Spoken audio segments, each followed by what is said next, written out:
એ warrant હું રજૂ કરીશ.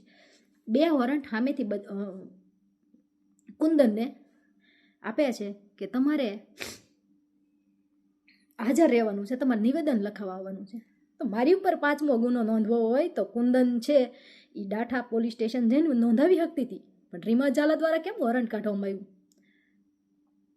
એટલે આ માત્ર ને માત્ર એક ષડયંત્ર છે, અને ષડયંત્રનો ભોગ મને બનાવી છે. મને રીમા ઝાલા હવે કોઈ સંજોગમાં જીવવા નથી દેવા. 5 ગુના નોંધી નાખ્યા છે, મારું ઘર વેરવિખેર કરી નાખ્યું છે, જેથી ડીવાયએસપી રીમા ઝાલાના કારણે હું આ સુસાઇડ કરું છું.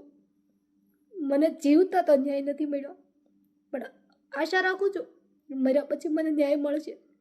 5 ગુનામાં કે જે મારો 1% રોલ નથી હોતો, ત્યાં એક પછી એક ગુનાઓ નોંધે છે રીમા ઝાલા, અને હજી રીમા ઝાલા કેટલા ગુના નહીં નોંધે એની હજી મને ખાતરી નથી.